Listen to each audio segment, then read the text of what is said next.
शंकरं शंकराचार्यं केशवं बादरायणं सूत्रभाष्यकृतौ वन्दे भगवन्तौ पुनः पुनः। ईश्वरो गुरुरात्मेति मूर्तिभेदविभागिने व्योमवद्व्याप्तदेहाय दक्षिणामूर्तये नमः। नमः श्री शंकरानंद गुरुपादाम्बुजन्मने सविलास महामोह ग्राहग्रासैक कर्मणे।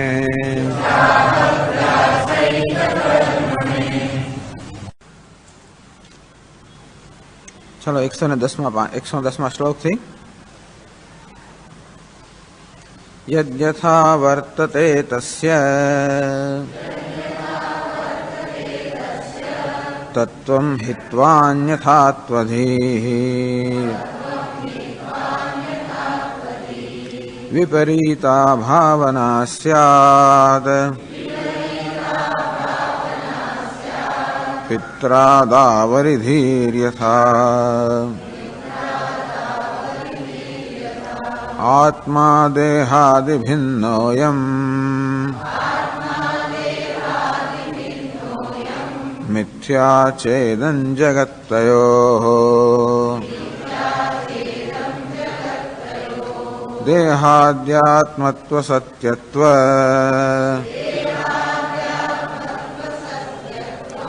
धीर्विपर्यय भावना।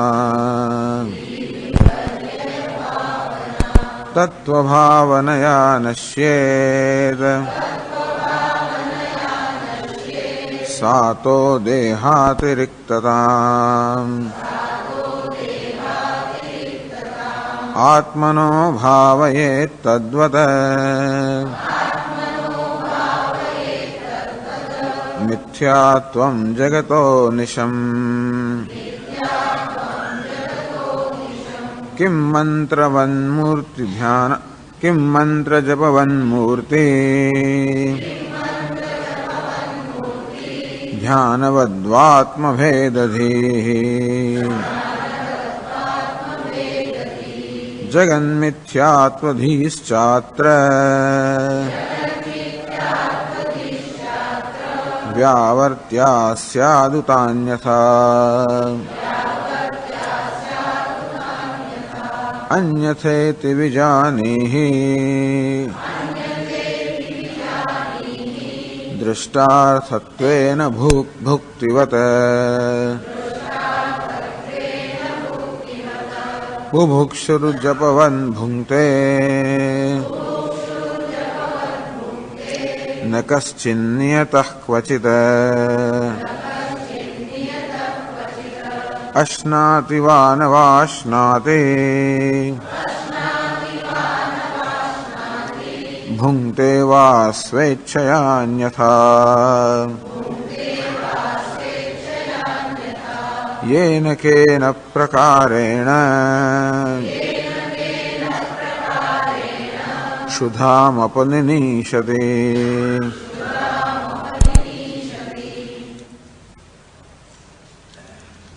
यद्यथा वर्तते तस्य तत्त्वं हित्वा अन्यथा त्वधीः। વસ્તુનો જે પ્રકારનો સ્વભાવ હોય એ સ્વભાવ કે તત્વનો ત્યાગ કરીને અન્યથા ત્વધીહ એ વસ્તુ છે એના કરતા અન્ય રીતે એનું ભાન થવું. ધીહી એ પ્રકારનો નિશ્ચય જન્મવો હોય. રજ્જુ એ રજ્જુનો રજ્જુપણનો ત્યાગ કરીને ત્યાં સ્તર પછી એ પ્રકારે ધી અર્થાત બુદ્ધિ કે ખ્યાલ જન્મવો, અવભ્રમ જન્મવો. વિપરીતા ભાવના સ્યાત અને વિપરીત ભાવના કહેવામાં આવે છે. આત્મા દેહાદિ ભિન્નોયમ તો આપણા જીવનમાં આવું ક્યાં બને છે? આત્મા દેહાદિ ભિન્નોયમ મિથ્યા છેદમ જગત. આમ આત્મા દેહાદિ ભિન્ન આત્મવાસમાં દેહ ઇન્દ્રિયના સંઘાતથી ભિન્ન છે. તો તથા દેહાદ્યાત્મત્વ, દેહમાં વગેરેમાં આત્મબુદ્ધિ હોવી. દેહ આત્મા દેહ વગેરે કરતા ભિન્ન હોવા છતાં પણ દેહ ઇન્દ્રિય સંઘાતમાં આત્મબુદ્ધિ હોવી. એટલે કે દેહ ઇન્દ્રિયના સંઘાતમાં આત્મા પણ નથી.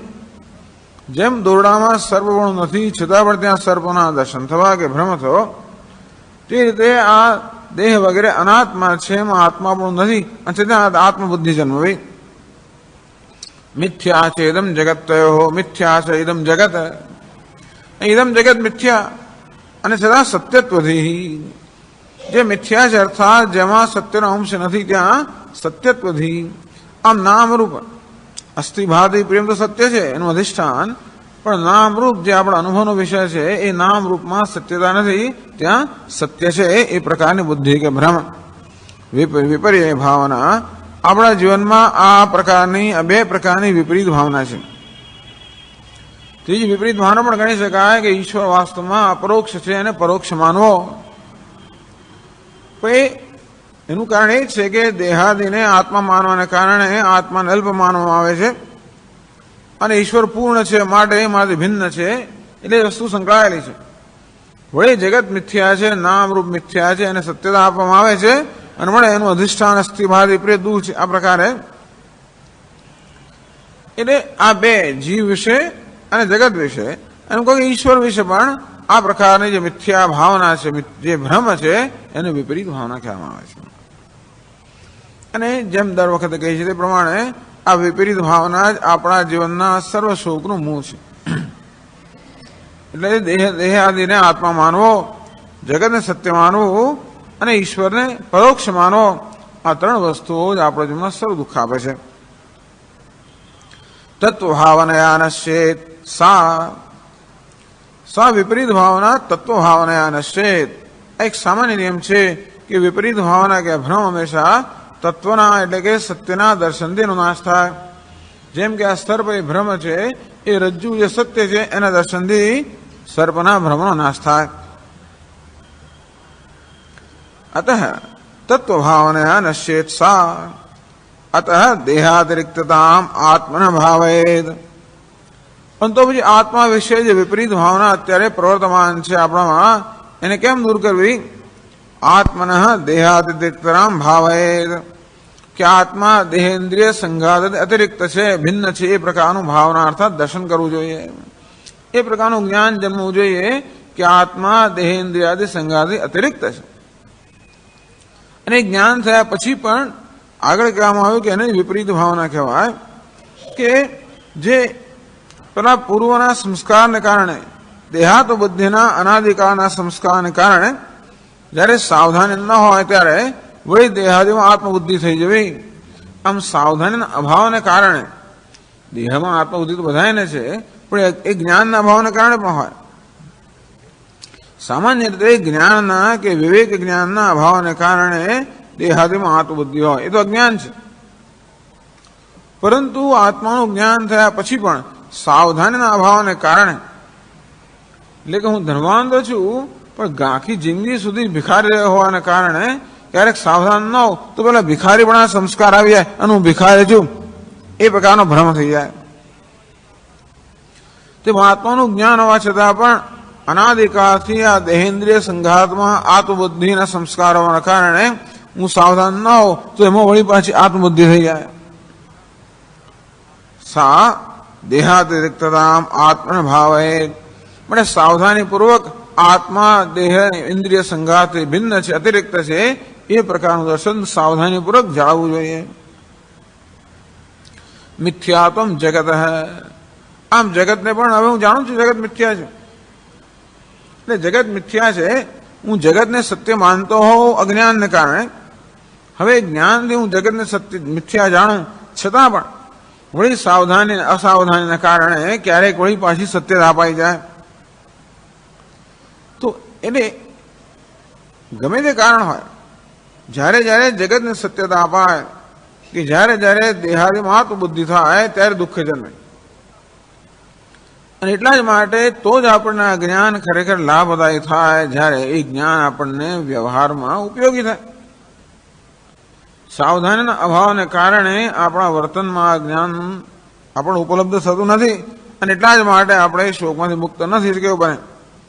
એટલા માટે સાવધાનીની પણ આવશ્યકતા છે, જ્ઞાનની પણ આવશ્યકતા છે, જે શ્રવણ અને મનનથી પ્રાપ્ત થાય, અને સાવધાનીની આવશ્યકતા છે, જેનું નામ છે નિધિધ્યાસન. અનિશમ ભાવે સતત આ પ્રકારે આત્મા દેહાદિથી ભિન્ન છે અને જગત મિથ્યા છે. આજે મને જ્ઞાન છે, સતત આ જ્ઞાનને આપણા મનમાં જાળવવું જોઈએ. कि मंत्र जब मूर्ति ध्यान बद्वा आत्मभेद जगत मिथ्यारोधिश्चत्र व्यावर्त्या सारूत अन्यथा. तो 113 श्लोक में प्रश्न कर्यो कि जे रीते जप करती वखते कि भगवान स्वरूप ध्यान करती वखते, मूर्ति ध्यान करती वखते, कोई भगवान स्वरूप ध्यान करती वखते जेम आपणे नियमों पालन करवानुं होय छे तेवी रीते हूँ आत्मा देहादि भिन्न छू, चिदानंद रूप है, शिवोहम शिवोहम आ प्रकारे आत्मा अनुसंधान करवामां पण शुं मंत्र जप वगैरे माफक आ नियमों पालन करवुं पड़तुं होय छे कि आ जगत नाम रूपात्मा जगत मिथ्या छे, एनुं अधिष्ठान अस्थिभादि प्रेम सत्य छे. आ रीतनी भावना करवा माटे એટલે આ પ્રકારના દર્શનમાં ચિત્તને કેન્દ્રિત કરવા માટે પણ શું નિયમની આવશ્યકતા છે કે અમુક સમય થાય, અમુક સમય ન થાય, એ પ્રકારે. તો 114 શ્લોકમાં ઉત્તર આપ્યો અન્યથા એ વિજાન એવું નથી. ભલે મંત્ર જપ વગેરેમાં નિયમ હોય, પરંતુ આ વિપરીત ભાવના દૂર કરવા માટે જે ધ્યાન કે નિધિધ્યાસન કરવામાં આવે છે એમાં કોઈ પ્રકારનો નિયમ નથી કે કયા સ્થળે થાય, કયા કાળે થાય. કોઈ પણ કાળે, કોઈ પણ સ્થળે, કોઈ પણ સંજોગો અનિસંભાવે સતત ભાવના થાય. કેમ? દૃષ્ટાર્થત્વેન ભુક્તિવત. એટલે જે લોકો આ પ્રકારે અમુક પ્રકારના ધાર્મિક સંસ્કારોમાં ઉછર્યા હોય એ લોકો આ બધા નીતિ નિયમોને બહુ મહત્વ આપતા હોય. ધર્મમાં હંમેશા બધા નીતિ નિયમોનું પાલન કરવાનું હોય અને આપણે જ્યારે આ પૂજા પાઠ વગેરે પણ ધર્મના હેતુથી કરતા હોઈએ ત્યારે એમાં પણ બધા નીતિ નિયમોનું પાલન હોય છે. એટલે પ્રશ્ન થાય કે આ રીતે આત્મા દેહાદિ ભિન્ન છે, જગત મિથ્યા છે, એ પ્રકારની ભાવના મારે સતત જવા માટે પણ શું એના કોઈ નિયમો ખરા કે નહીં? તો કે ના, કોઈ નિયમ નથી. કેમ નથી? દૃષ્ટાર્થત્વેન ભુક્તિવત. જેમ આપણને ભૂખ લાગી હોય અને આપણે ક્ષુધાથી પીડાતા હોઈએ તો ક્ષુધાની પીડાની નિવૃત્તિ કરવા માટે ભોજન સિવાય બીજી કંઈ આવશ્યકતા નથી. અર્થાત એમાં કોઈ નિયમ નથી કે કેમ ખાવો ને શું કેવી રીતે ખાવો વગેરે. એટલે અહીં ગ્રંથકાર કહે છે કે જ્યાં કોઈ કર્મનું દૃષ્ટ ફળ હોય, તાત્કાલિક ફળ હોય, ત્યાં નિયમ નથી. જ્યાં આપણે અદૃષ્ટ ફળ ઈચ્છતા હોઈએ, ભવિષ્યમાં ફળ ઈચ્છતા હોઈએ, પરલોકમાં ફળ ઈચ્છતા હોઈએ, એવું હોય તો બધા નિયમોના પાલનની જરૂર છે. બુભુક્ષુહુ ભૂંગતે, જે ભૂખ્યો માણસ છે ખાતો હોય છે, આપણે જોઈએ છીએ. ન કશ્ચિત નિયત ક્વચિત જપવત.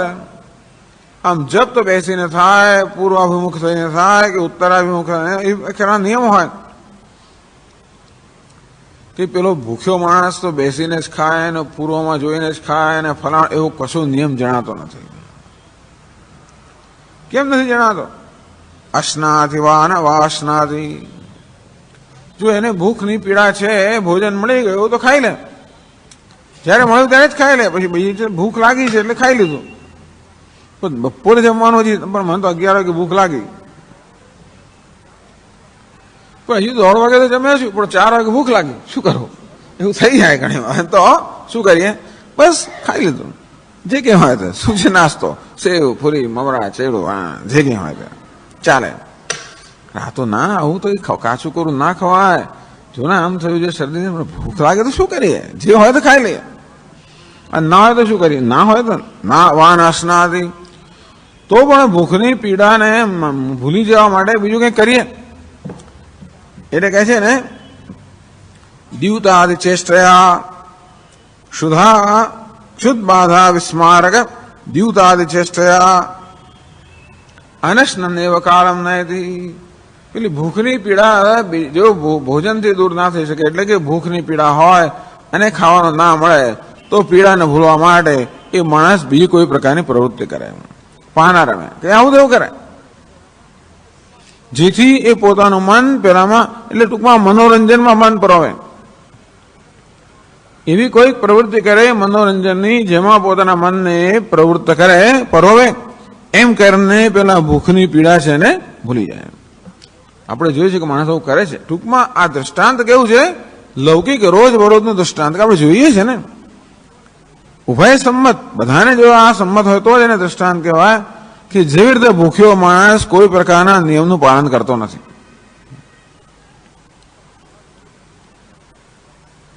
પણ આપની વાત બરોબર નથી સ્વામીજી.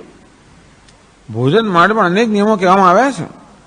હાથ પગ ને મોં ધોઈને ભોજન કરવાનું, એમનો આવા હાથ ધો, બરોબર, સ્વચ્છ થઈને આવો, બરોબર, પલાઠી વાળીને બેસ, એમને ના આવી ના બેસાય. ટૂંકમાં ભોજન કરતી વખતે પણ અનેક નિયમોનું પાલન કરવાનું કહેવામાં આવતું હોય છે. ઉભા રહે, પ્રાર્થના કરી, બ્રહ્માર્પણ કર્યું, પ્રાર્થના કરવાનું. ટૂંકમાં આપણને ભોજન આ કાંદા ખાય છે, ના ખવાય, આવું ના ખવાય, એમ કરે શું ખાવું શું ના ખાવું, અરે કેમ ખાવું, આવું તો આવી ના, હાથ બગડે ના ખવાય, વ્યવસ્થિત ખા. ટૂંકમાં આપણે જોઈએ છે કે ભોજન માટે પણ અનેક નિયમો છે કે રામ તો ચૈત્ર મહિનામાં આ ખવાય ને પેલું મીઠું ના ખવાય ને આ ના ખવાય, 11 શામ ખવાય, કેટલા નિયમો છે. અને તે પાછા પેલા પ્રાર્થના કરવાની, વળી પાછું બ્રહ્માર્પણ કરવાનું, આ બધું હોય છે. તો આ ભોજનના નિયમો તો છે. આપ કેમ કહો છો કે ભોજનના નિયમ નથી હોતા? તો કે નિયમ કોને માટે છે? જેને ક્ષુધાની પીડાને નિવૃત્ત કરવા ઉપરાંત કશુંક કારણ, જે કશુંક બીજું જોઈતું હોય, કંઈક પુણ્યફળ પ્રાપ્ત કરવું હોય, એટલે એનો અર્થ કે ભોજનમાં કે આવી કોઈ ક્રિયામાં બે પ્રકારના ફળ હોય શકે, દૃષ્ટ ફળ અને અદૃષ્ટ ફળ. આમ સામાન્ય રીતે કહી શકાય કે દરેક કર્મનું આવું બે પ્રકારનું ફળ હોય, દૃષ્ટ ફળ, અદૃષ્ટ ફળ. ભોજન કરીએ એટલે દૃષ્ટ ફળ, તાત્કાલિક ફળ કયું છે? તો કે ક્ષુધાની નિવૃત્તિ. અદૃષ્ટ ફળ કયું છે? શું ખાધું? પાપ પણ લાગે. આવું આ ખાધું છે તો પાપ લાગે, એટલે પાપ લાગવું, પુણ્ય થવું. અમુક રીતે અમુક પ્રકારનું ભોજન કરીએ, અમુક સમયે કરીએ, અમુક રીતે કરીએ, એ પ્રકારે, અને અમુક ભાવનાથી કરીએ, એ પ્રકારે અમુક ભાવનાથી આપણે ભોજન કરીએ. ત્યાં ભગવાનનો પ્રસાદ છે, આમ પ્રસાદની ભાવનાથી ભોજન કરીએ. ઈશ્વરે આ ભોજન આપેલું છે, ઈશ્વર પીરસે છે, ઈશ્વરનો ભોગ કરે છે, એ જ મને પછાવે, એમ કરીને જે કે આપણા ભાવના હોય એ ભાવનાથી ભોજન કરીએ તો આપણે અદૃષ્ટ ફળ પણ આપે, અર્થાત પુણ્ય આપણને આપે. જો એ અદૃષ્ટમાં આપણને રસ હોય તો પછી આપણા નિયમોનું પાલન કરીએ. જેને એ બધામાં રસ નથી, જેને માત્ર પોતાના ભૂખથી જે પીડા થાય છે એ પીડાની નિવૃત્તિમાં જ રસ છે, એ માણસ કોઈ પ્રકારના, એને કોઈ ટૂંકમાં ક્ષુધાની પીડાની નિવૃત્તિ માટે કોઈ નિયમની જરૂર નથી. પરંતુ ભોજન રૂપી કર્મ દ્વારા બીજું પુણ્ય કે ઈશ્વરનો અનુગ્રહ પ્રાપ્ત કરવો હોય તો બધા નિયમનું પાલન કરવું. કહેવાનો ભાવ એ કે દૃષ્ટ ફળ જ્યાં છે ત્યાં આગળ કોઈ નિયમની આવશ્યકતા નથી, અદૃષ્ટ ફળની અપેક્ષા છે ત્યાં જરૂર નિયમની આવશ્યકતા છે. શુદ્ધ બાધા નિવૃત્ત લક્ષણ દુષ્ટ ફલાય ભોજનમેવ કાર્યમ. આ ક્ષુધાને કારણે થતી પીડા, એ પીડાની નિવૃત્તિ એકમાત્ર આપણું લક્ષ્ય હોય તો ભોજન જ પૂરતું છે, ગમે તેને ગમે ત્યારે. નિયમાસ્તુ પરલોક હેત હોય, પણ આપણે ઈચ્છીએ કે ભોજન કરે ને પછી હું કંઈક માણસ તરીકે જન્મું અને બીજું તરીકે ના જન્મું. ધારો કે આપણે એવી ઈચ્છા હોય કે આ ભોજન રૂપી કાર્ય કર્યા પછી હું માણસ જ રહું અને બીજું કંઈ આવતા જન્મમાં ના બનું, એ મારી ઈચ્છા હોય કે હું સ્વર્ગમાં જાઉં, નરકમાં ના જાઉં, પશુઓને ના જાઉં, તો પછી નિયમનું પાલન કરવાનું. એટલે અદૃષ્ટ ફળની ઈચ્છા હોય તો નિયમના પાલનની આવશ્યકતા છે, દૃષ્ટ ફળમાં નિયમના પાલનની આવશ્યકતા નથી. તો બતાવે છે 116મા શ્લોકથી શરૂ કરીએ છીએ કે કેવી રીતે જ્યાં અદૃષ્ટ ફળની અપેક્ષા છે ત્યાં કેવા નિયમનું પાલન આવશ્યક બને છે એ બતાવે છે. નિયમેન જપમ કુર્યાત અકૃતૌ પ્રત્યવાયતઃ અન્યથા કરણેનર્થઃ સ્વરવર્ણ વિપર્યયાત. નિયમેન જપમ કુર્યાત. આમ જપ શેના માટે કરતા હોઈએ છે?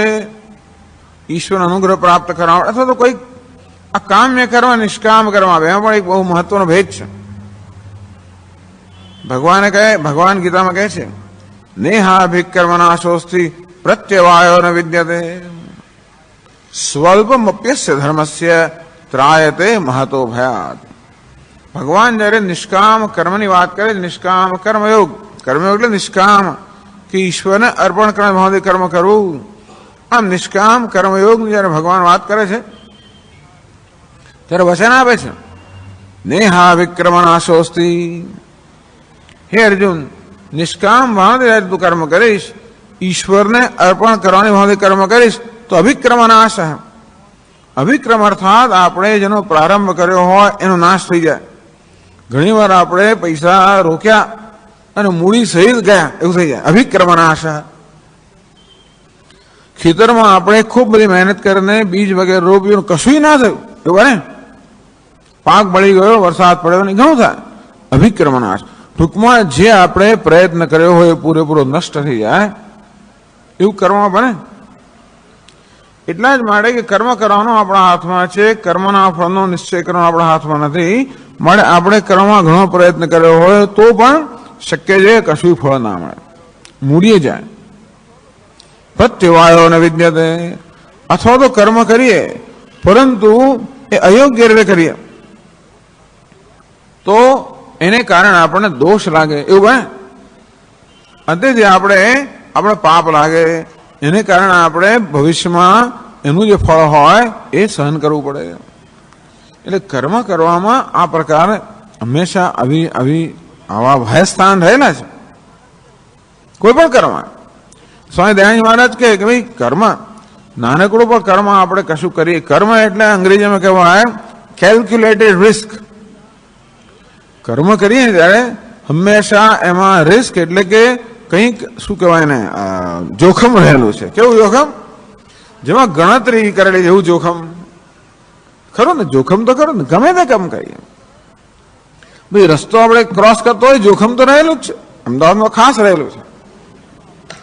અને તેથી ગણતરી પૂર્વકનું આપણે જોખમ ખેડીએ. કોઈ પણ કર્મ કરીએ ત્યારે આપણે જોખમ ખેડતા હોઈએ છીએ. અને આપણી જાતને પ્રશ્ન કરીએ કે આ કર્મનો હું પ્રારંભ કરું છું, આમાં નિષ્ફળતા માટે તૈયાર છું? સંભાવના છે ને? તો ભગવાન કહે છે કે નહીં, નિષ્કામ કરવામાં આ પ્રકાર નિષ્ફળતા પણ નથી અને દોષ પણ નથી. બોલો, કર્મમાં સકામ કરવામાં નિષ્ફળતાની સંભાવના છે. અર્થાત આપણે કોઈ ઈચ્છાથી પ્રેરણે કર્મ કરીએ ત્યારે એના જે બધા નીતિ નિયમોનું પાલન કરીએ તો જ આપણને કર્મનું ફળ મળે, અને તો ના મળે. એટલું જ નહીં, પરંતુ એ કર્મ કરવામાં પ્રમાદ કર્યું તો આપણે દોષ પણ લાગે અને પેલું ફળ મળવાનું તો રહી ગયું, ઉપરથી કંઈક આપણને ઉપરથી દોષ લાગે, પાપ લાગે. ભગવાન કે નહીં, નિષ્કામ કરવામાં એવું નથી. નેહા વિક્રમનાશોસ્તિ. નિષ્કામ કર્મથી તો ઈચ્છે તે પરિણામ આવવાનું જ છે. કારણ કે પરિણામ ઈચ્છતો નથી એટલા માટે. તો એનું શું પરિણામ છે? અંતઃકરણ શુદ્ધિ જરૂર થશે. પ્રત્યવાયો ન વિદ્યતે. તને પાપ નહીં લાગે. કદાચ તું ભૂલ કરી બેસીશ તો પણ જો એની પાછળ કોઈ કામના નહીં હોય, ઈશ્વરને અર્પણ કરવાની ભાવના હશે તો દોષ નહીં લાગે. એટલે જપ વગેરે પણ કરતા હોય એની પાછળ પણ આ બધું કેમ એટલું બધું કહેવામાં કેમ આવે છે? કારણ કે આ બધા પ્રશ્નો રોજ ઉઠતા હોય છે. અહીં કહે છે નિયમેન જપમ કુર્યાત. જપ કરતા હોય ત્યારે એ નિયમ પ્રમાણે કરવા જોઈએ. નિયમ એટલે એના માટેનો સ્થાનનો નિયમ હોય, કાનો નિયમ હોય, કયા સમયે કરવું, કયા સ્થળે કરવું, કોણે કરવું, કઈ રીતે કરવું. જપ કરવામાં જો વૈદિક મંત્ર વગેરે હોય તો પછી એના સ્વર વગેરેનું ઉચ્ચારણ બરોબર થવું જોઈએ. અથવા તો જે મંત્ર હોય એનું વ્યવસ્થિત ઉચ્ચારણ થવું જોઈએ, આ પ્રકારના નિયમો હોય તો પછી આપણે જે પ્રકારના ફળની ઈચ્છા કરીએ ફળ મળે. જેમ કે આપણે નવરાત્રિના અનુષ્ઠાન કર્યું ને આપણે ઈચ્છે કે અમુક લખ્યું છે કે આમ અનુષ્ઠાન કરો આ ફળ મળશે, લખ્યું હોય છે. ભાગવતના પારાયણથી આમ થાય, ફરી ગાયત્રી મંત્રના અનુષ્ઠાનથી આમ થાય, ટૂંકમાં આપણા ફળ હોય. અને ઘણી વાર એમ થતું હોય કે એ બધું કર્યા છતાં પણ આપણે ફળ ન મળે, તો આપણે શું કે કદાચ તમે બરોબર અનુષ્ઠાન નહીં કર્યું હોય. ટૂંકમાં હંમેશા પોતાની બાજુ પોતાના પક્ષને એ લોકો હંમેશા આવી રીતે બચાવ તૈયાર જ રાખેલો હોય છે. વેદની અંદર પણ કે વેદનો પાઠ કરો એટલે અમુક ફળ મળે, ના મળે તો બરોબર નહીં કર્યું હોય, અગ્નિહોત્ર કર્મ બરોબર નહીં કર્યું હોય. નિયમે એને જપમ કુર્યાત, એટલે જપ કે પૂજા કે કોઈ પણ કર્મ આપણે કોઈ પ્રકારની ઈચ્છાથી પ્રેરણા કરતા હોઈએ તો પછી એના જે કે નિયમો છે એનું વ્યવસ્થિત પાલન કરવું જોઈએ. ચાલો ભવ તો એવમ હા અકરણે પ્રત્યવાયત. પછી નિયમ છે કે દરેક મનુષ્ય અનેક પ્રકારના ઋણ લઈને જન્મ્યો છે અને માટે આપણા શાસ્ત્રોની રીતિ પ્રમાણે પ્રત્યેક મનુષ્ય દરરોજ નિત્ય કર્મ કરવું જોઈએ અને પછી નૈમિત્ય કર્મ. આમ નિત્ય નૈમિત્ય કર્મ કરવા બી ફરજ છે. અકરણે પ્રત્યવાય અકૃતો પ્રત્યવાયત, એ ફરજ ચૂકી જઈએ તો પ્રત્યવાય પાપ લાગે. એક તો કરવાનું નિયમ પ્રમાણે કરવાનું, ન કરીએ તો પાપ લાગે. સંધ્યા કહે છે સંધ્યાહીનો શુચિર નિત્યમ નરઃ સર્વકર્મસુ. સંધ્યાહીનો શુચિર નિત્યમ, જે માણસ સંધ્યા કરતો નથી હંમેશા અપવિત્ર છે. અનર્હ સર્વકર્મસુ, અને બાકીના કોઈ પણ કર્મ કરવા માટે એ અધિકારી નથી, અયોગ્ય છે. એટલે એમ માને છે કે અમુક કર્મો તો આપણી પવિત્રતા આંતરિક પવિત્રતા જાળવી રાખવા માટે છે. એટલે સંધ્યાવંદન વગેરે જે નિત્ય નૈમિત્તિક કર્મ આપણે કહેવામાં આવે છે એ આપણી આંતરિક શુદ્ધિ જાળવી રાખવા માટે. નહીં તો પછી જે કંઈ વિચારો અને ભાવનાઓ બધી સેવતા હોય એને કારણે જે અશુદ્ધિ પ્રવેશ કરતી હોય એને શુદ્ધ કરવી પડે ને. જેમ કે આપણે ધન ઉપાર્જન કરીએ ત્યારે એની આગળ કંઈ ને કંઈ તો ગડબડ હોય. આપણે પૈસા કમાય તો કશુંક તો અંદર કંઈ હોય, કશુંક તો હોવાનું છે. ગમે તેટલા પ્રામાણિક હોય તો કંઈક તો સ્વામી હવે એ તો આટલું થાય, કંઈક તો કરવું પડે.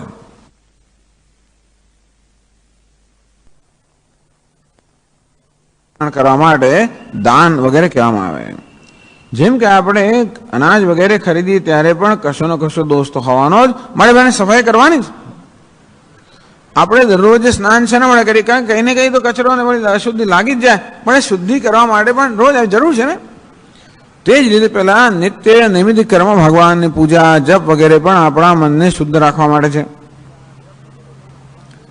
અને આપણી ફરજ છે. દેવતાઓ પ્રત્યે ફરજ છે કે આપણે એમને આહુતિ આપીએ. પિતરો પ્રત્યે ફરજ છે કે આપણે એમનું પણ સ્થાન જાળવી રાખીએ. ઋષિઓ પ્રત્યે ફરજ છે કે જે જ્ઞાનનો વારસો આપે એને આપણે જાળવી રાખીએ. બીજા બધા જરૂરી તો કે જરૂરિયાતવાળા મનુષ્ય પ્રત્યે ફરજ છે કે એની જરૂરિયાત પૂરી કરવા માટે કંઈક ફાળો આપીએ. આ બીજા બધા જીવજંતુઓ પશુ પક્ષીઓ વૃક્ષ વનસ્પતિ પ્રત્યે પણ ફરજ છે કે એમના જીવનને જાળવવામાં આપણે કંઈક ફાળો આપીએ. આમ આપણા શાસ્ત્રો આપણે કઈ ફરજ જોઈએ છે એ નિયમ પ્રમાણે કરવી જ જોઈએ, દરરોજ કરવી જોઈએ. અકૃતો કેમ કરવી જોઈએ? અકૃતો પ્રત્યવાયત. નિયમ એટલે કે નિયમ પ્રમાણે દરરોજ કરવી જ જોઈએ. અકૃતો પ્રત્યવાયત. જો ન કરીએ તો આપણે પાપના ભાગી થઈએ. હવે ફરજ ચૂકી ગયા અર્થાત આપણને એ લોકો પ્રત્યે લાભ મળ્યો અને એનું ઋણ ફેરવા માટે આપણે કોઈ ના કંઈ ના કરીએ. તૈર દત્તાન પ્રદાયેભ્ય યો ભુંક્તે સ્થેન એવ સહ. ભગવાન કહે છે કે આ રીતે વિશ્વ પાસેથી આ પ્રકારનો લાભ આ માણસ લે છે અને એ વળતો ઉપકાર કરતો નથી તો એ ચોર છે. અકૃતો પ્રત્યવાયત. આમ ટૂંકમાં આપણી ફરજ જે શાસ્ત્રમાં આદેશ કરવામાં આવ્યો છે એ ચૂકી જઈએ તો આપણે પાપ પણ લાગે. ચાલો ભાઈ, બહુ તો એમ અકરણે પ્રત્યવાય. ચાલો ન કરીને આપણે પાપ લાગે સમજ્યા. પણ અન્યથા કરણે તું, આપણે કામ આપણે ફરજ બજાવતા હોઈએ, આપણે આપણું નિત્ય કર્મ કરતા હોઈએ, એ બરોબર ન કરીએ તો કઈ વાંધો નહીં ને. સંધ્યા વંદન ગુરુગુરુ જેમ જેમ કરી નાખ્યું ગણપત તો પેલા બ્રાહ્મણો પૂજા કરતા હોય છે ને બધા. આપણે ત્યાં જઈએ કેદારનાથ, કોઈ પણ મંદિર હિન્દુસ્તાન, ઉત્તર હિન્દુસ્તાન ખાસ કરે, ક્યાંય પણ જાઓ ને એ જે ગડગડ ગડગડ કરી જાય તો ઘણી વાર તો લગ્નમાં પણ ખબર ના પડે. એટલે પેલા બ્રાહ્મણો શું બોલે તો કવિતા બોલી જાય ઘણી વાર, તો આપણે એમ કે સંસ્કૃત શ્લોકો બોલે છે, પણ ઘણી વાર એમને ના આવડે તો પેલી સ્કૂલમાં શાળામાં કવિતા એ પણ બોલી જાય. અમને ક્યાં કહેતા કે આજે અમે આવું સાંભળતા પેલો પેલો પેલો આબુ પર્વત છે ને એની એક સરસ કવિતા, એ બધું બોલી જાય. એટલે સરસ છંદ હોય એ લોકોને એમ કે સરસ બોલ્યા બ્રાહ્મણ. ટૂંકમાં આવું થઈ જાય બધું. તો ટૂંકમાં જે કર્મ આપણે કરવાનું છે અન્યથા કરણે, એને વ્યવસ્થિત ના કરીએ. એટલે કર્મને વ્યવસ્થિત ન કરવાની પાછળ કારણ હોઈ શકે. એક તો આપણે રસ ના હોય, બીજું પ્રમાદ. કોણ ચિંતા કરે, ચાલે હવે પૂરું કરો. આપણે નાના થપ્પો રમીએ ને, એક નિયમ 1 થી 50 બોલીએ ત્યાં પેલા સંતાઈ જાય. 1 થી 50 બોલવાનું એટલે શું, 1 2 3 4 કરવું, પછી તો છે 50 આવી પેલો જે પહોંચે 50 પૂરા થઈ ગયા. કોઈને સંતાવાનો સમય જ ના મળે. એવું થાય ને યાર, એવું આપણે કરતા હોઈએ છીએ. એ રીતે ઘણી વાર આપણે કામ કરવાનું આપણે પૂરું કરી નાખીએ, વેટ કરી નાખીએ. રોટલી કરવાની આટો રોટ આપે છે, જે પછી રોટલી પર રોટલા કરવામાં આવે પૂરું થઈ જાય, એવું થઈ જતું હોય છે. એટલે એ પ્રમાણે આપણે અન્યથા કારણે કર્મ જે રીતે કરવાનું હોય એના કરતા બીજી રીતે કરીએ તો કઈ ના થાય. તો કે નહીં, અન્યથા કારણે અનર્થ. આ તો જાણે મેં તો સામાન્ય કર્મ, પણ જે વૈદિક કર્મ વગેરે જ આપણને જેને માટેનો નિયમ આપવામાં આવ્યો છે એ જો આપણે વ્યવસ્થિત ન કરીએ, એમાં પ્રમાદ કરીએ, બેદરકાર રહીએ, શ્રદ્ધા ના હોય, મંત્ર બરોબર ના બોલતા હોઈએ, પછી શું દાન પણ ના હોય, આ બધું ના હતા તામસ કર્મ થઈ ગયા. શ્રદ્ધા વિરુદ્ધમ કર્મ તામસમ પરિચક્ષતે. આ તામસ શું થાય તો કહે છે કે અન્યથા કારણે અનર્થ. ટૂંકમાં ગ્રંથકાર કહે છે એ તો ખાલી આ ભેદ જ બતાવવા માંગે છે કે આ નિધિધ્યાસન જે છે એમાં અને બીજા બધા જે કર્મ છે એમાં શું તફાવત છે. કે કેવું બીજા બધા કર્મ કરવામાં, ખાસ કરીને સકામ કર્મ કરવામાં, અથવા તો આપણી જે ફરજ એ ફરજ બજાવવામાં આપણે નિયમનું પાલન કરવું પડે. બજાવતી વખતે વળી આપણે નિયમ પ્રમાણે કરવું પડે, એમાં ચૂકી ન જવાય, અને કરતી વખતે પ્રમાદ ન હોવો જોઈએ. કેમ? સ્વર વર્ણ વિપર્યાયાદ. ત્યાં સુધી ધમકી આપે છે આપણને કે જો સ્વરની અંદર પણ જો ફેરફાર થઈ ગયો તો એનું ઉલટું પરિણામ આવે. એમ કરીને તમે આપણા વૈદિક મંત્ર બોલતા હોય ને જો સ્વરો વર્ણ બરોબર ના થાય, ઉચ્ચાર એકને બદલે બીજો વર્ણનો ઉચ્ચાર થઈ ગયો, સ્વરનો ઉચ્ચાર બરોબર ના થયો તો ઉલટું પરિણામ આવી શકે. મંત્રોહીન સ્વરતો વર્ણતો વા. આ પાણીની શિક્ષાનો બહુ પ્રસિદ્ધ શ્લોક છે. મંત્ર આપણે બોલીએ, હીન સ્વરત વર્ણતો વા. સ્વર ઉદાત્ત અનુદાત્ત વગેરે સ્વર હોય એ સ્વર વગર બોલીએ કે ખોટા સ્વર બોલીએ. વર્ણતો વા, જે વર્ણ બોલવો જોઈએ, સ શ શ ર હ ળ જે કંઈ હોય તે, ટૂંકમાં એને બદલે બીજું કંઈક બોલીએ તો પણ શબ્દનો અર્થ બદલાઈ જાય. તો કે ગોળ આવે, ગો અને ગો જાય એવું થતું હોય ઘણી વાર. ટૂંકમાં કેવી રીતે શબ્દના અર્થ બદલાઈ જતા હોય છે ને, રસ્વ દીર્ઘમાં પણ થઈ જાય. એટલે કહેવાનો અર્થ એ છે કે સ્વર તો વર્ણ તો હોય, એટલે સ્વર બરોબર ના હોય, વર્ણ બરોબર ના હોય, મિથ્યા પ્રયુક્ત. તો એ મંત્ર છે એ ખોટી રીતે પ્રયોગ અથવા એનો ખોટો પ્રયોગ કરવામાં આવે. ન તમાર્થમાં તો એ મંત્રનો પ્રયોગ કરવાથી જે ફળ મળવું એ ફળ ના મળે. સવાગ વજ્ર યજમાનમ હિનસ્તી. એ મંત્ર શું બની જાય? વાગ વજ્ર. વાણી રૂપી વજ્ર બની જાય. વજ્ર શું કરે? ઘાત કરે. યજમાન હિનસ્તી, કોનો ઘાત કરે? યજમાનનો નાશ કરે. જે યજમાન આ મંત્રનો પ્રયોગ કરે છે એનો પ્રયુક્ત મંત્ર એ જ વજ્ર બને, એનો જ ઘાત કરે. યથેન્દ્ર શત્રુ સ્વર્તોપરાધાત. ઇન્દ્ર શત્રુ બહુ પ્રસિદ્ધ કથા છે ઇન્દ્રના શત્રુની, એટલે વૃત્રાસુરની. તો વૃત્રાસુરના પિતાએ યજ્ઞ કર્યો એટલા માટે કે ઇન્દ્ર ઇન્દ્રનો વધ કરવા માટે. તો બસ એને યજ્ઞ કર્યો કે એવો મને પુત્ર ઉત્પન્ન થાય કે જે પુત્ર ઇન્દ્રનો શત્રુ નીવડે, શત્રુ અર્થાત વધ કરનાર નીવડે. એટલે ઇન્દ્ર શત્રુ વિવર્ધસ્વ, ઇન્દ્ર શત્રુ વિવર્ધસ્વ, હે ઇન્દ્ર શત્રુ તારી વૃદ્ધિ થાવ, હે ઇન્દ્ર શત્રુ તારી વૃદ્ધિ થાવ, આવો મંત્ર બોલે. ઇન્દ્ર શત્રુ વિવર્ધસ્વ એમ કરીને આહુતિ આપે. પેલો જોરદાર લોકો હોય છે, ઇન્દ્ર શત્રુ નીકળે અંદરથી. પણ ઇન્દ્ર શત્રુ એટલે શું? ઇન્દ્રસ્ય શત્રુ, ઇન્દ્ર શત્રુ ષષ્ઠી તત્પુરુષ સમાસ. ઇન્દ્રનો શત્રુ અર્થાત ઇન્દ્ર શત્રુ, અથવા ઇન્દ્ર શત્રુ યસ્ય સ ઇન્દ્ર શત્રુ, ઇન્દ્ર જેનો શત્રુ છે. શત્રુ અર્થાત ઘાતક.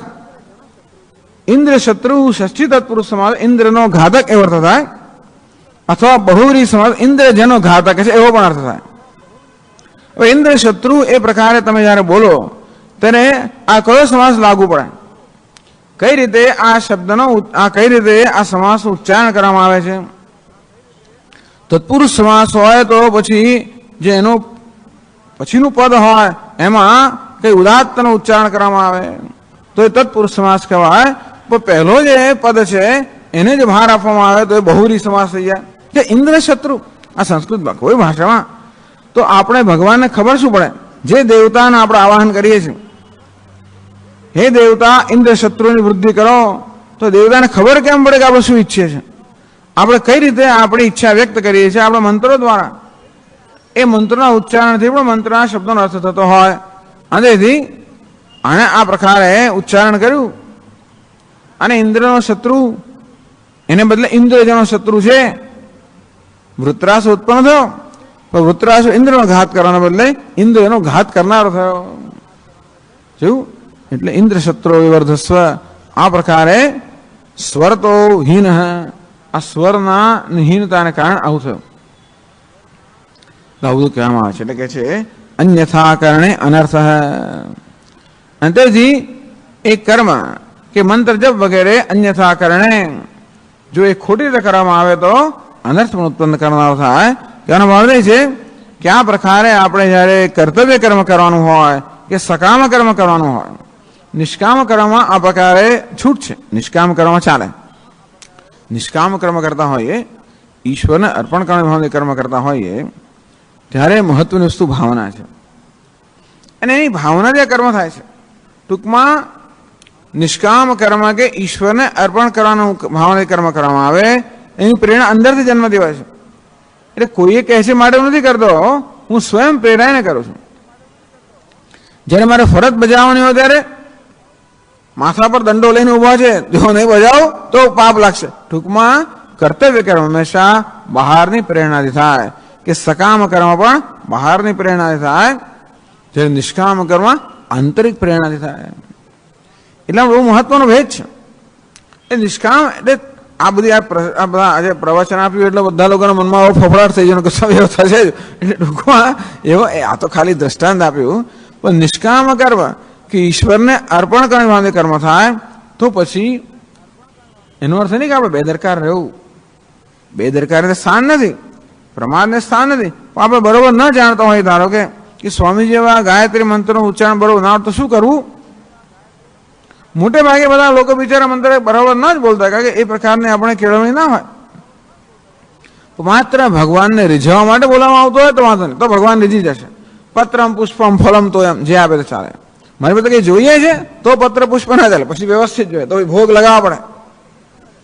જો ભગવાન પાસે કશી અપેક્ષા હોય તો વ્યવસ્થિત ભોગ લગાવવા પડે.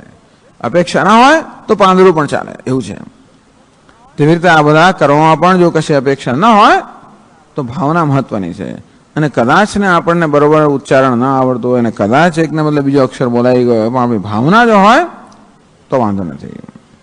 એટલે આપણે ચિંતા કરવાની જરૂર છે આ બધામાં. પણ આ તો ખાલી ભેદ બતાવવા માંગે છે કે જ્યારે કર્તવ્ય કર્મ કરવાનું હોય ત્યારે કેવા નિયમનું પાલન કરવાનું હોય. જે અદૃષ્ટ ફળ હોય, ટૂંકમાં જે અદૃષ્ટ ફળ છે ત્યાં આગળ નિયમના પાલનની આવશ્યકતા છે. જ્યારે અદૃષ્ટ ફળ આપણે ઈચ્છતા નથી, બસ મને કર્મ તો ભગવાનને રીઝવવા જ છે. પછી તો જ્યાં એને ખબર પણ નહીં કે ભગવાન અભિષેક કેમ કરો. અને કોઈ કહ્યું, પેલો હતો શિકારી, એને કહ્યું કે જો આ જંગલની અંદર એક શિવલિંગ છે, તું જરા એની રોજ પૂજા કર. શું કેમ પૂજા? તો પાણી ચડાવ. પાણી તો ક્યાંથી લાવો? તો પાણી તો દૂરથી લઈ આવે, એની પાસે કોઈ પાણીનું પાત્ર પણ નહીં, તો મોંમાં ભરીને પાણી લાવે અને ભગવાન પર ચડાવે. વિચાર કરો, તો ભગવાન રીઝી ગયા. એટલા જ માટે કે ભાવના. પણ જો એ માણસ કે ઈચ્છતો હોત એની દ્વારા, તો જે પછી નરકમાં જવું પડી હોત. એટલા માટે ભાવના મહત્વની હોય છે. જ્યારે આપણે ભગવાનને રીઝવવા કર્મ કરતા હોય ત્યારે, કોઈને પણ કોઈને રીઝવવા કર્મ કરતા હોય તો સામાન્ય રીતે આપણે જે કર્મ કરીએ એમાં એમાં વાંધા વચકા પાડવા ના આવે. પરંતુ જ્યારે કશું પ્રાપ્ત કરવા કરતા હોઈએ ત્યારે પછી એમાં વાંધા વચકા પડે, એવું થતું હોય છે.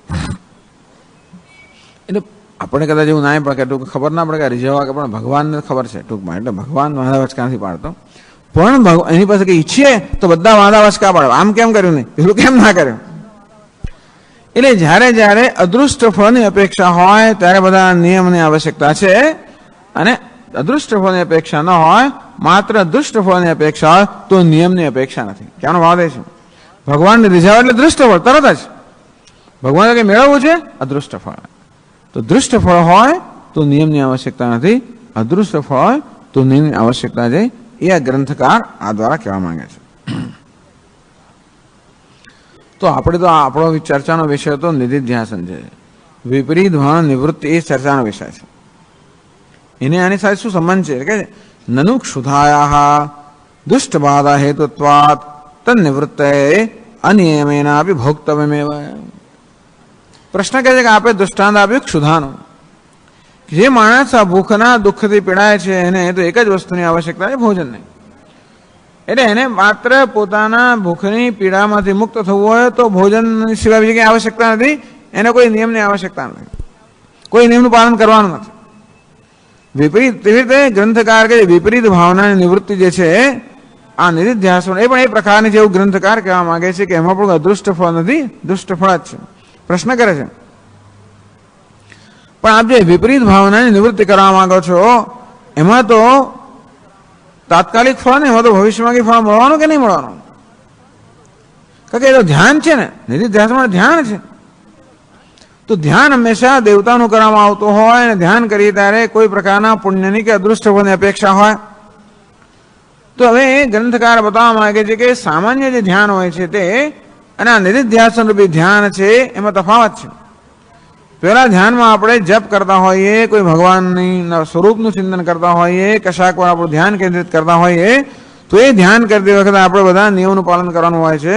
તો આ પણ ધ્યાન જ છે એક પ્રકારનું, તો આમાં નિયમનું પાલન ખરું કે નહીં? એટલે 157 શ્લોકમાં કહે છે, ક્ષુધેવ દૃષ્ટ બાધા કૃત વિપરીતા ચ ભાવના જેયા કેનાપ્યુપાયેન નાસ્ત્યત્રાનુષ્ઠિતેઃ ક્રમઃ.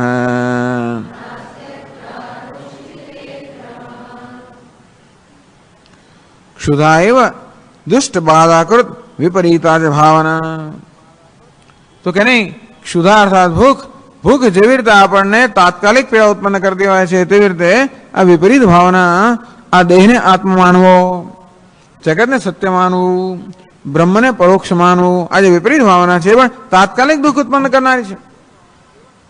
એવું નહીં કે અત્યારે હું દેહને આત્મા માનું, ભવિષ્યમાં મને દુઃખ પડે એવું નથી. અત્યારે પણ જે શોક મને થઈ રહ્યો છે એને કારણે જ છે. વિપરીતા જ ભાવના દુષ્ટ બાધાકૃત. જેમ ક્ષુધા અર્થાત ભૂખ આપણને તાત્કાલિક પીડા ઉત્પન્ન કરનારી છે, તેવી રીતે આ વિપરીત ભાવના પણ તાત્કાલિક પીડા ઉત્પન્ન કરનારી છે, માનસ પીડા. પેલી ભૂખ આપણને શારીરિક પીડા ઉત્પન્ન કરનારી છે, જ્યારે આપણને માનસિક પીડા ઉત્પન્ન કરનારી છે. વિપરીત ભાવનાયા દુઃખ હેતુત્વસ્ય અનુભવ સિદ્ધત્વાत्. અનુભવ સિદ્ધ છે ને. યૈનમ વેત્તિ હંતારમ યસ્યૈનમ મન્યતે હતમ ઉભૌતૌ ન વિજાનીતઃ નાયમ હંતિ ન હન્યતે. જે આત્માને હંતા માને છે, કે આત્માને હત માને છે, આત્માને કર્તા માને છે, આત્માને ભોગતા માને છે, તરત દુઃખ. આત્માને કર્તા માનવામાં આવે, મારી જાતને કર્તા માનવું એટલે પછી કર્મની જવાબદારી, એને કારણે જે કંઈ કર્મની દોષ રહી ગયો એના માટે મારા મનમાં અપરાધની લાગી જન્મવાની છે. કોઈક બીજું કર્મ કરે એનું ભોગ બનવું અને તો પણ મને ઘવાયની લાગણી જન્મવાની. આમ આત્માને કરતા ભોગતા માનવાને કારણે અપરાધની લાગણી, ઘવાયની લાગણી, આ બધો સંતાપ જન્મવાનો છે. તેવી રીતે જગતને સત્ય માનવાને કારણે જે પ્રકારની અપેક્ષા રાખતા હો, અપેક્ષા પૂરી ન નિષ્ફળતા મળવાની છે. તેથી જીવનમાં જે કે આપણે શોક કે દુઃખી પીડાઈ રહ્યા છે એ બધું વિપરીત ભાવનાનું પરિણામ છે. અને તેથી જેવી રીતે ભૂખ આપણને તાત્કાલિક પીડા આપનારી છે તેવી રીતે આ વિપરીત ભાવના પર તાત્કાલિક પીડા આપનારી છે. આ માટે જેયા કેના પીપાયને એટલે કે આ વિપરીત ભાવના દુઃખનું કારણ છે, આપણે બધાના અનુભવનો વિષય છે. તેથી કેના પીપાયને જેયા કોઈ પણ ઉપાયથી એના પર વિજય પ્રાપ્ત કરવો જોઈએ. જેમ ભૂખથી આપણે પીડાઈ રહ્યા હોઈએ તો કોઈ પણ ઉપાય કરીને ભૂખને સમાવી જોઈએ, બસ બીજું કાંઈ નથી. તેવી રીતે આપણે શોકથી, દુઃખથી, સંતાપથી પીડાઈ રહ્યા છીએ, આપણે કોઈ પણ ઉપાયથી એને દૂર કરવો જોઈએ. એ ઉપાય છે નિધિધ્યાસન, એટલે વિપરીત ભાવના નિવૃત્તિ. નાસ્તિ અત્ર અનુષ્ઠિતે ક્રમ, અનુષ્ઠિતિ ટૂંકમાં અનુષ્ઠાનમાં કોઈ અનુષ્ઠાન કે અનુષ્ઠિતિ, અનુષ્ઠાનમાં કોઈ પ્રકારનો ક્રમ નથી, એનો નિયમ નથી. બસ આપણે તો આ શોકમાંથી મુક્ત થવું છે, બીજું કરવાનું છે. એ સિવાયનું કંઈ જોઈતું તો જુદી વાત છે. એ સિવાય આપણને કંઈક બીજી સંપત્તિ જોઈતી હોય તો પછી ધ્યાન, તો પછી આપણે નિયમનું પાલન કરવું પડે. માત્ર શોકમાંથી નિવૃત્તિ ઈચ્છતા હોય, જીવનમાં આપણે માત્ર શોકમાંથી નિવૃત્તિ જ ઈચ્છીએ છીએ, તો શ્રવણ, મનન, નિધિધ્યાસન જ્યારે ગમે સતત ચાલ્યા કરે, કોઈ નિયમ નથી. એ સિવાય કશું પુણ્ય ઈચ્છતા હોઈએ, સ્વામીજી જ્યારે કાને પડે તો થોડું પુણ્ય થાય એવું ઈચ્છતા હોઈએ તો પછી કંઈ નિયમનું પાલન કરવું પડે, પણ નહીં તો કોઈ નિયમનું પાલન નથી. તો વિપરીત ભાવના નિવૃત્તિમાં પણ માત્ર શોકથી નિવૃત્ત થવાની જ આપણી ઈચ્છા હોય, જે દૃષ્ટ ફળ છે, તો પછી કોઈ પ્રકારના નિયમની આવે. બીજું જોઈએ પણ શું આપણને, છેવટે તો જે પ્રવૃત્તિઓ શોકથી નિવૃત્ત થવા માટે જ છે ને.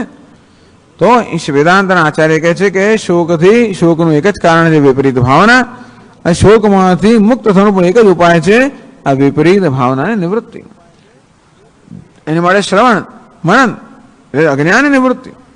અજ્ઞાન નિવૃત્ત થયા પછી પણ સાવધાનીપૂર્વક વિપરીત ભાવના નિવૃત્તિ પણ થવી જોઈએ. કેના કોઈ પણ ઉપાય કરો, જે કરો એ ઉપાય કરો. ભાઈ કયો ઉપાય? તરી સ ઉપાય પ્રદર્શનીય હૈ. આપ કહો છો કોઈ પણ ઉપાય કરીને આ વિપરીત ભાવનાથી મુક્ત થાઓ, તો કયો ઉપાય કરીએ?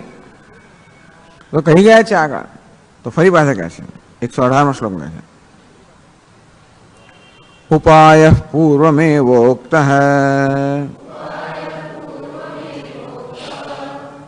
તચ્ચિંતા કથનાદિક એતદેક પરત્વેપી નિર્બંધો ધ્યાનવન્નહિ.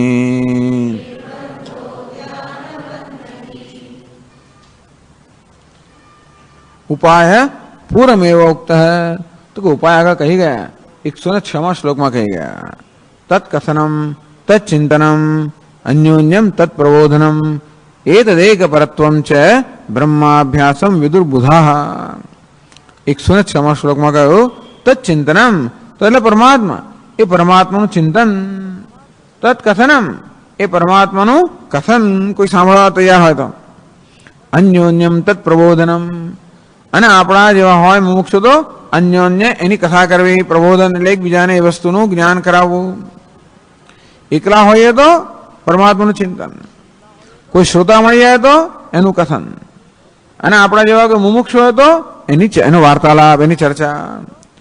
એ તો બસ ત્રણથી બીજું શું હોય? સ્વામી આમાં ત્રણેયનું એક્યા હોય, એક તો કશુંક તો હોય જ ને. ક્યાં તો આપણે એકલા હોઈએ, ક્યાં તો બીજો કોઈ જિજ્ઞાસુ હોય કે કોઈ શ્રોતા હોય. એતદેક પરત્વમ છે, બસ આ પ્રકારે પરમાત્મામાં એક પરતા, એમાં જ તત્પરતા, એમાં જ રત રહેવું. બ્રહ્માભ્યાસમ વિદુર્બુધા, બુદ્ધિમાન કે જ્ઞાની પુરુષોને બ્રહ્માભ્યાસ કહે, બ્રહ્મનો અભ્યાસ. ઉપાય પૂર્વમેવ ઉક્ત હૈ, આગામી ઉપાય કહી ચૂક્યા. કેવી રીતે આપણે આપણા મનને વિપરીત ભાવથી મુક્ત કરવા માટે કેવી રીતે બ્રહ્મમાં આપણે એને કેન્દ્રિત કરવું. ટૂંકમાં બ્રહ્મ દર્શન. જો નિધિધ્યાસન એટલે એ દર્શન. આગળ ધ્યાન અને નિધિધ્યાસનમાં તફાવત છે કે ધ્યાનમાં આપણે કલ્પના કરવાની હોય, ભાવના કરવાની હોય અને જે નથી એનો આપણે ધ્યાન કરતા હોઈએ, આપણા મનને કેન્દ્રિત કરવાનું હોય કોઈ આલંબનની મદદથી, એટલે નિધિધ્યાસનમાં જે સત્ય છે એનું દર્શન કરવાનું હોય. એટલે એકમાં કર્મ રહેલું છે, બીજામાં જ્ઞાન રહેલું છે. એક કર્તું તંત્રમ છે, બીજું પુરુષ તંત્ર છે. ધ્યાન કેવું છે? માનસ કર્મ. એ આગળના પછીના શ્લોકમાં આવે છે. પણ એટલે આ પ્રકાર ઉપાય કયો? ઉપાય પૂર્વમેવ ઉક્ત હૈ, અમે આગળ ઉપાય કહી ચુક્યા. તચ્ચિંતા કથનાદિક તચ્ચિંતનમ તત્કથનમ અન્યોન્યમ તત્પ્રબોધનમ, એનું ચિંતન કરવું, એની કથા કરવી, અન્યોન્યને એનું પ્રબોધન કરવું, એ ઉપાય. એ એક પરત્વે બી, આ પ્રકારે ટૂંકમાં હંમેશા બ્રહ્મ દર્શનમાં રત રહેવું.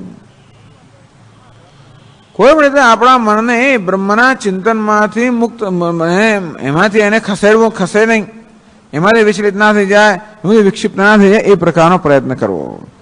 કોઈ પણ ઉપાયથી આપણા મનને બ્રહ્મના ચિંતનમાં જોડેલું રાખવું. એને અનન્ય ભક્તિ, ભક્ત્યા તો અનન્યાલભ્ય, અને અનન્ય ભક્તિ કે વેદાંતિન લોકો. અનન્ય અર્થાત એક જ કે જેમાં ઈશ્વર સિવાય અન્ય કોઈ છે નહીં. અનન્ય એટલે જ્યાં ઈશ્વરમાંથી અન્ય નથી. અનન્યના બે અર્થ કર્યા. એક અર્થ એ કે ઈશ્વર સિવાય અન્ય, ઈશ્વર સિવાય અન્ય કોઈની ભક્તિ નથી, એના અનન્ય ભક્તિ. એથી આગળ વધે એ સાધન ભક્તિ. એથી આગળ વધે ને કઈ ઈશ્વર માર્ગ અન્ય નથી, એ પ્રકારની ભક્તિ સાધ્ય ભક્તિ. એ તો એક પરત્વે બી, આ પ્રકારે સતત ભગવાનનું ની ભક્તિ કે ચિંતન કરવામાં પણ, અને એક પરતા કહેવામાં આવી. એકમાં આપણે રત છીએ, એકમાં તત્પર છીએ. નિર્બંધો ધ્યાનબંધ નહીં, એમાં પણ આપણે ધ્યાનની જેમ મનને બદ્ધ કરવાનું નથી. યોગ ચિત્તવૃત્તિ નિરોધ. આ ચિત્તવૃત્તિના નિરોધને, ચિત્તના નિયંત્રણ, જ્યારે ધ્યાન કરવાનું હોય ત્યારે ચિત્તનું નિયંત્રણ કરવું પડે. આગળ કહેશે ટૂંકમાં બે વસ્તુ છે. એક તો ભગવાનનું ધ્યાન કરવાનું હોય તો એમાં નિયમોનું પાલન કરવાનું હોય.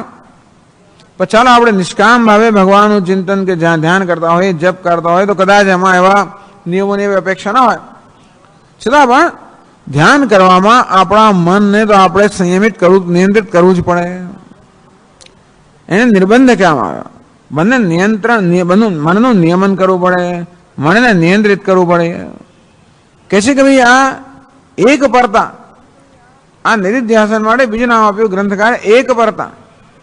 આ બ્રહ્મમાં કે પરમાત્મા એક પરતામાં આ પ્રકારે મનને આપણે પકડી રાખવાની જરૂર નથી, કે મનને બાંધવાની જરૂર નથી. ધ્યાન કરતી વખતે મનને બાંધવાની જરૂર છે, જ્યારે આ એક પરતામાં મનને બાંધવાની પણ જરૂર નથી.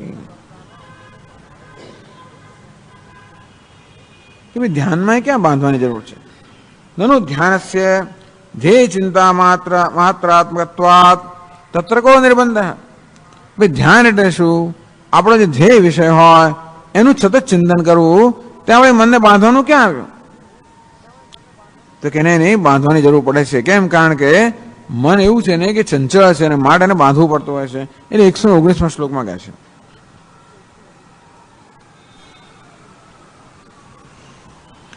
મૂર્તિ પ્રત્યય સાંતત્યમ અન્યાનંતરિતમ ધિયઃ ધ્યાનમ તત્રાત નિર્બંધઃ મનસશ્ચંચલાત્મનઃ.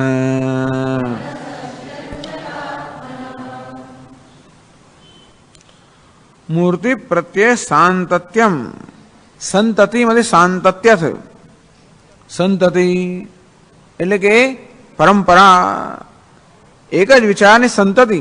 આપણે હારમાં હોય એક તો ઓમ નમઃ શિવાય, ઓમ નમઃ શિવાય, ઓમ નમઃ શિવાય, ઓમ નમઃ, આ સંતતિ.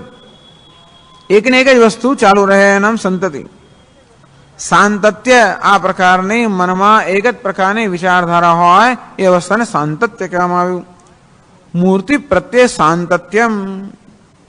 તો આપણે ધારો કે ભગવાનની મૂર્તિનું ધ્યાન કરતા હોઈએ, શ્રી કૃષ્ણનું કે કોઈનું કે શ્રી રામ, ધારો કે મૂર્તિનું ધ્યાન કરતા હોઈએ, તો એ જ પ્રકારનો જે એ પ્રકારની જે વૃત્તિ છે, ભગવદ આકાર વૃત્તિ, શ્રી કૃષ્ણ આકારની જે વૃત્તિ હોય, સાંતત્યમ, એની સંતતિ, શ્રી કૃષ્ણ શ્રી કૃષ્ણ શ્રી કૃષ્ણ, બસ એ જ પ્રકારની સંતતિ, એ જ પ્રકારનો વિચાર એક પછી એક આવ્યા જ કરે. અને ધ્યાન કહેવામાં આવે. અન્યાનંતરિતમ ધ્યેય, એ સિવાયના બીજા વિચારો ના આવે. ટૂંકમાં એ જ વિચારનો પ્રવાહ જળવાઈ રહે. જેમ એક પછી એક તરંગ આવ્યા કરે તેવી રીતે એક પછી એક એ જ વિચારનો પ્રવાહ જળવાઈ રહે. અન્ય અનંતરિતમ ધ્યેય, બુદ્ધિમાં એ સિવાય બીજો કોઈ વિચાર આવે ને વિક્ષેપ ના પાડે અથવા એવો પ્રયત્ન. ટૂંકમાં મનનો સ્વભાવ ચંચળ હોવાને કારણે કે અસ્થિર હોવાને કારણે પોતાના ધ્યેય વિષયમાંથી વિક્ષિપ્ત થઈ જાય તો વળી પાછું લઈ આવે. યતો યતો નિશ્ચરતી મનશ્ચંચલમ અસ્થિરમ, અસ્થિર ચંચળ મન ક્યાંક જતો રહે વળી પાછું લઈ આવે, વળી પાછું આપણા ધ્યેય વિષયમાં કેન્દ્રિત કરીએ. આ પ્રક્રિયા છે ધ્યાનની. આને ધ્યાન કહેવામાં આવે છે. મૂર્તિ પ્રત્યે સાંતત્યમ અન્યાનંતરિતમ ધ્યાનમ, આ બુદ્ધિને આપણે આપણા ધ્યેય વિષયના પ્રવાહમાં જોડી રાખીએ અને એ સિવાયના બીજા વિચારોને ન આવવા દઈએ. આ પ્રકારના પ્રયત્નને, આ પ્રકારની પ્રક્રિયાને ધ્યાન કહેવામાં આવે છે. એટલે સજાતીય વૃત્તિ પ્રવાહ, એક જ પ્રકારની એક જ જાતિ, સજાતીય પણ નહીં ખરેખર તો, પણ એક જ વિષય હોય, એક જ જાતિની વૃત્તિ અથવા એક જ વિષય, એ જ વૃત્તિનો પ્રવાહ, એનું નામ છે ધ્યાન. તત્ર અતિ નિર્બંધ, પરંતુ આ પ્રકારના ધ્યાન કરવામાં આપણા મનને ખરેખર બાંધવું પડે છે. કેમ? મનસ ચંચલાત્મન, આ મન ચંચલાત્મન, ચંચળતા જેનો સ્વભાવ છે એવા મનને આપણે બહુ જ પ્રયત્નપૂર્વક બાંધી રાખવું પડે છે. આપણું કયું મન કરતો તો વાંધો નથી, પરંતુ મન ચંચળ હોવાને કારણે, મનમાં અનેક રાગ દ્વેષ વગેરે હોવાના કારણે, ચંચળતા હોય, સ્થિરતા હોય, આવું હોવાના કારણે મનને આપણે પ્રયત્નપૂર્વક બાંધી રાખવું પડતું હોય છે અને આપણા ધ્યેય વિષયમાં જોડેલું રાખવું પડતું હોય. એટલે આ ધ્યાનની પ્રક્રિયા બતાવે છે. પછી આગળ કહે છે કે જે આપણે એક પરતા કહી, વિપરીત ભાવનાથી મુક્ત થવા માટે એક પરતા જે કહી, એ આ ધ્યાનથી કઈ રીતે ભિન્ન છે એ બતાવશે. અત્યારે આ ધ્યાનનું લક્ષણ બતાવી રહ્યા છે કે ધ્યાન કોને કહેવાય? કે ધ્યેય મૂર્તિ ગોચરાણામ પ્રત્યાનામ સાંતત્યમ, કે આપણી બુદ્ધિ જે આપણો મૂર્તિ કે જે ધ્યેય વિષય હોય એમાં જ એક પ્રકાર એ વિચારનો પ્રભાવ મનમાં જળવાઈ રહે.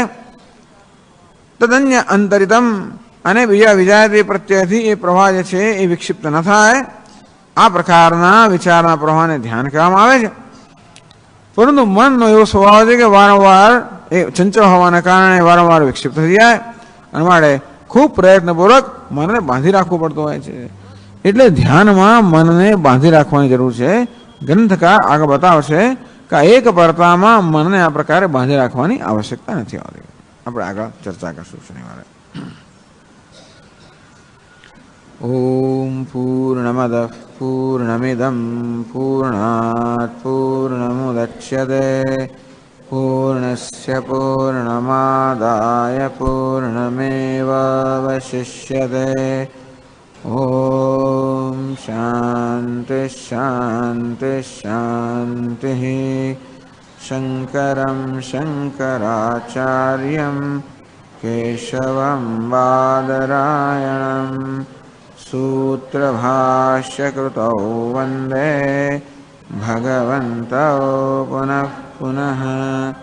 ઈશ્વરો ગુરુરાત્મેતિ મૂર્તિભેદવિભાગિને વ્યોમવદ્વ્યાપ્તદેહાય દક્ષિણામૂર્તયે નમઃ. ઓમ શાંતિ શાંતિ શાંતિ.